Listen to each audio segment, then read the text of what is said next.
Indonesia resmi gabung BRICS. Tapi tunggu dulu, apakah ini sekadar langkah ekonomi atau bagian dari strategi besar Prabowo melawan dominasi Barat?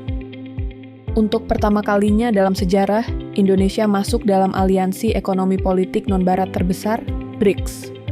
Dulu hanya Brasil, Rusia, India, Cina, dan Afrika Selatan. Tapi kini, setelah ekspansi besar-besaran, BRICS jadi simbol dunia baru. Dunia tanpa hegemoni Amerika Serikat dan dolar. Dan di tengah poros kekuatan itu, berdirilah Indonesia. Bergabungnya Indonesia bukan kebetulan.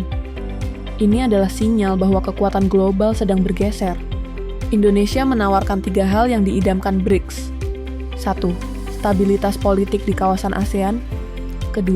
Kekuatan ekonomi terbesar di Asia Tenggara. 3. Lokasi strategis jalur perdagangan dunia. Dan dengan masuknya Indonesia, BRICS tak lagi hanya dominasi Eurasia, tapi resmi merambah Indo-Pasifik. Dari sisi Indonesia, keanggotaan ini membuka beberapa peluang besar. Akses pembiayaan dari New Development Bank tanpa tekanan ideologis seperti IMF. Diversifikasi mitra dagang, menjauhi ketergantungan pada Eropa Amerika. Penguatan posisi tawar diplomatik, apalagi di tengah persaingan AS dengan China. Tapi ada satu faktor yang tak boleh diabaikan, kepemimpinan baru Prabowo Subianto. Keputusan bergabung dengan BRICS ini terjadi menjelang transisi kekuasaan ke Prabowo. Ini bukan kebetulan. Sejak lama, Prabowo dikenal memiliki pendekatan realis terhadap politik luar negeri, berorientasi kekuatan, bukan nilai. Masuknya Indonesia ke BRICS bisa dibaca sebagai sinyal repositioning Indonesia dari netral pasif ke aktif strategis. Persiapan membuka kerja sama pertahanan dengan Rusia dan China.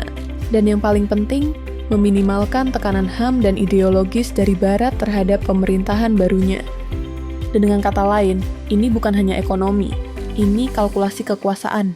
Namun langkah ini juga datang dengan konsekuensi besar. Hubungan dagang dan militer dengan AS bisa memanas, apalagi jika Indonesia dianggap terlalu condong ke blok timur. Dominasi China dalam BRICS. Apakah Indonesia bisa menjaga kemandirian atau justru masuk ke orbit Beijing? BRICS masih longgar secara kelembagaan. Belum ada pasar tunggal, belum ada kebijakan luar negeri kolektif. Ini bisa jadi kelemahan. Dengan resmi masuk BRICS, Indonesia telah menancapkan kaki di 2 dunia. Dunia lama yang masih dikendalikan Barat, dan dunia baru yang sedang dibentuk oleh Timur. Prabowo tidak sedang bermain kecil.